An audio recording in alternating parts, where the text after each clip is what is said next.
Question number 10, Dr. Rajen Prasad. Thank you, Mr. Speaker. My question is to the Associate Minister of Immigration and asks, is she satisfied with all aspects of a decision on Sanil Kumar?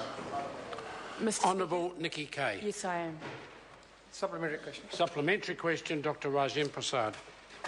To the Associate Minister, what weight did she give to the advice she received from Kaye O'Malley of the New Zealand Ministry of Health that, and I quote, the government of Fiji funds 3 months free treatment for local patients needing to start dialysis?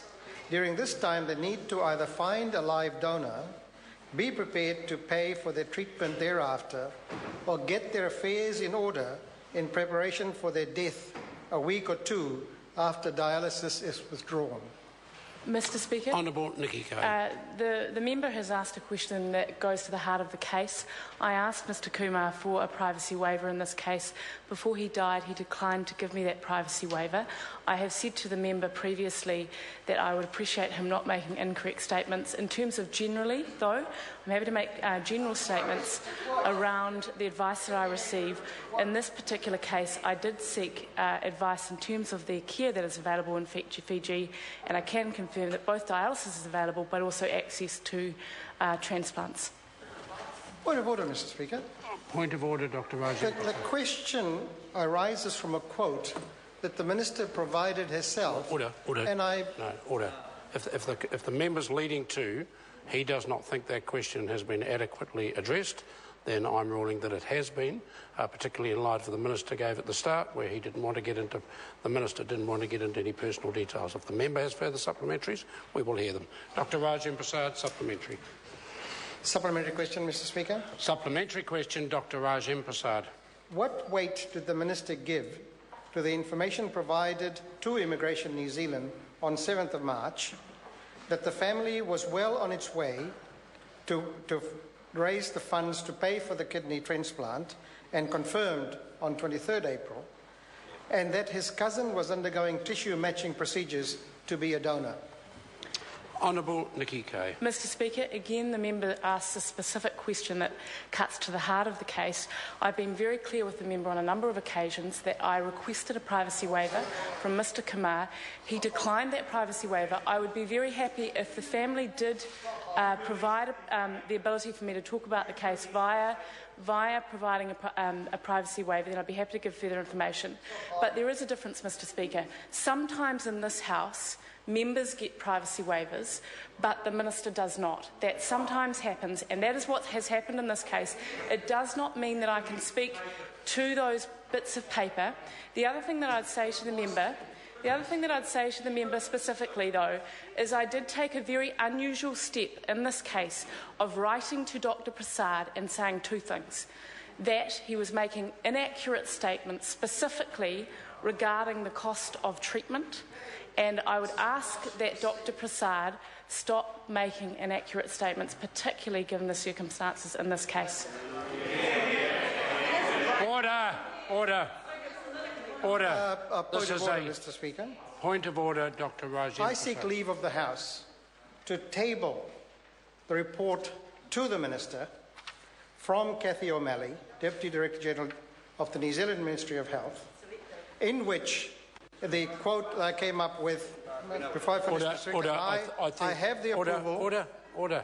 The member sought leave to table a document that was supplied to the Minister.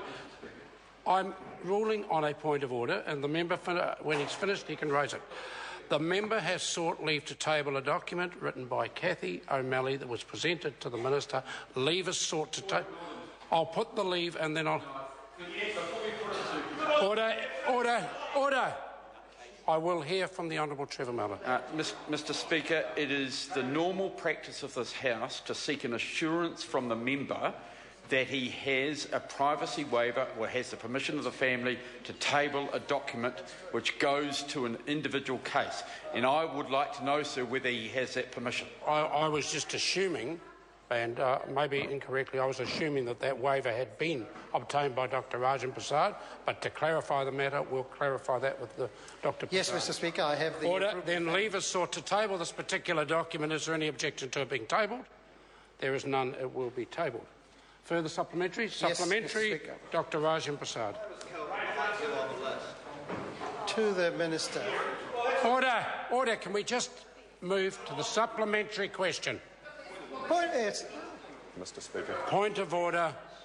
Mr. Order. Speaker. This is a point of order, and it will be heard from Dr. Mr. Speaker, David, can I seek your guidance, sir? Firstly, the Minister has declared that she cannot answer the member's question because she does not have a privacy waiver, yet the member has been referring to a document which the Minister has released, and the Minister has then called into question the member's integrity. So that's the first point. And the second is that the Leader of the House, no less, is now barracking across the chamber and calling the member's integrity into question again. And I ask you, sir, what protection there is for members of this House who are following due process and obeying standing orders, because that is abuse, sir. Order, order, order. I'll hear from the Honourable Perry Brownlee. Mr. Speaker, I think the point is that the member over the other side clearly has some information which the Minister does not have or cannot use and answer the question. No, I'm sorry, are we hearing a point of order or not? Yes, we are hearing a point of order. Or cannot use because she does not have the permission of the family to use it. And for a minister to be put on the hot plate when the member over there knows full well that there's a whole lot more to this story than the Minister is able to tell is completely unreasonable, and frankly it does question his integrity. Can I ask the Honourable David Cunliffe to refer to Speaker's ruling 1731. It's a relatively lengthy ruling, but a recent one by Speaker Wilson, whereby it is certainly acceptable for any member, a minister in this House, to rise in answering to the question and effectively to invoke a privacy reason as to why she does not want to give personal details. Speaking to the point of order, Mr. Speaker. Speaking to the point of order, Honourable David Cunliffe. Mr. Speaker, I seek your clarification of whether that Speaker's ruling still applies when the Minister concerned has already released the very same information to the Member of Parliament who is asking the question, firstly, and secondly, that that Member of Parliament has given an assurance to this House that he has received a privacy waiver from the family concerned, and so that no question of privacy could possibly arise. Order. No, well, I don't agree with the last part of the member's point of order. That Speaker's ruling is still applicable today. The Minister has seen fit to answer the question the way she has. The Honourable Rajen Prasad has then sought leave to table a particular document to which he said he had permission of the family to table. It has now been tabled. That is the end of the matter. Are there further supplementaries? Yes, there are. Supplementary question, Dr. Rajen Prasad. To the Associate Minister. When the Minister received assurances from Kaye O'Malley of the Ministry of Health that treatment was available to Sanil Kumar in Fiji, did she factor in that Sanil Kumar's family lived in Ba, dialysis was only available in Suva and Nandi, and that other local hospitals could not treat Sanil for any complications and also provide dialysis?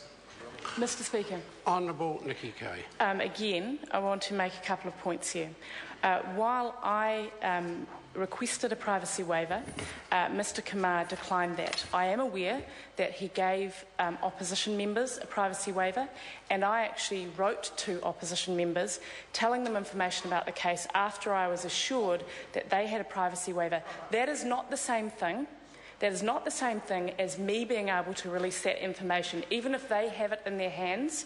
That is a very different scenario for me as Minister. The second point I'd like to make is that there are a range of factors that are considered in a particular case, and I will take into account cost of medical services, from criminal convictions to family members, as have previous ministers in this House. Order. The final point that I'd like to make is that I did seek certain advice regarding access to treatment. What I would say is that there is no requirement under immigration instructions to look at the availability of services overseas for immigration officers, but I personally took the step of taking a further step in this case. Supplementary question, Mr. Speaker. Supplementary question, Dr. Rajen Prasad. To the Associate Minister. What would have been the harm to New Zealand had she enabled Sanil Kumar, through issuing an appropriate visa, to undergo treatment for which funds had been raised, a donor was undergoing tissue matching, and that there was a payment plan in place for the arrears owed to the Waitakere Area Health Board? Honourable Nikki Kaye. Mr. Speaker, again, I do not have a privacy waiver in this case. But the thing that I would say to, to that member is that there were a number of statements the member made that are incorrect. Supplementary question, Mr. Speaker. Order. Supplementary question, Dr. Rajen Prasad. To the Associate Minister. Would it not have been wise and compassionate to enable Sanil Kumar to undergo treatment in New Zealand before returning to Fiji, given these facts? That Sanil Kumar was admitted to a hospital in Ba after contracting an infection, that he had to be discharged from hospital to take a 3-hour round trip to Nandi each time he needed dialysis, and then be readmitted on his return, that when he was transferred to Lautoka Hospital as a critical patient, he was not able to be given treatment consistent with his limited kidney function, and that he died yesterday morning? Honourable Nikki Kaye. Mr. Speaker, can I first express condolences to the family? And would the Minister just answer the question insofar as there is ministerial yes, responsibility? But Mr. Speaker, can I first express condolences to the family? Secondly, can I say that overall I think we have a very compassionate health and immigration policy in New Zealand. I can confirm the New Zealand government, under our government, invests over $25 million in providing access to healthcare in the Pacific. We also have the ability of the ministerial discretion, and I do, as Minister, there are many cases, I won't go into the detail, but where I have enabled people to stay in New Zealand who have conditions that have high costs, but I take into account a range of factors that are often not in the public domain. And what I really appreciate in this House are those ministers, are those members of Parliament that talk to me about particular cases, get their facts right, and the facts are that I can talk to specifically regarding Mr Kumar, which are in the public domain, is he was here unlawfully, he was unwell. I sought advice regarding the fact there are treatment facilities available, but overall, I declined his case. Point of order, Mr Speaker. Point of order, Dr. Rajen Prasad. Mr Speaker, I seek leave to make a personal statement. Order. Leave is sought to, in connection. Yes, I'm happy. Yes, concerning the allegations the Minister has just made about the information that I have that she doesn't have, and I want to make a personal statement about that. Order. This is easily decided by the House. Leave is sought to make a personal explanation into regards to some statements that have been made today in question time by the Minister. I put that leave. Is it accepted? No. Okay. Question. Order. Listen, it is. Order. The matter has been determined. That is the matter. Question number... Mr Speaker. Mr Speaker. Can I just... Is the member raising a point of order? Point of order, Mr Speaker. Point of order, Honourable David Cunliffe. Mr Speaker, and I expect this point of order to be heard in silence. Mr Speaker, I seek your general advice whether there are any other avenues available to my colleague Dr Prasad, who has sought to use standing orders in an appropriate way, and the leave has been denied. That is accepted. The Minister has impugned his integrity and has hidden behind a putative privacy waiver in respect of a document that has already... Order! I am listening to a point of order. I've asked for it to be heard in silence, and I do not want any interjections from my right-hand side. That has already been released to members opposite. Mr Speaker, that leaves Dr Prasad in an impossible position. The Minister has used her reply to the question, to impugn his integrity, and has been, I must say, almost without precedent, denied an opportunity to make a personal statement. Order. Does he have any other remedy? Yes, he does. And I refer the member to Standing Orders 355, which sets out exactly the process now by which the member, if he feels he's been misrepresented in this House, can take the matter further. Question number 11, Simon O'Connor. Thank you, Mr Speaker. My question is to the Minister of Immigration and asks, what steps has the government taken to encourage better outcomes for migrants? Honourable Michael Woodhouse.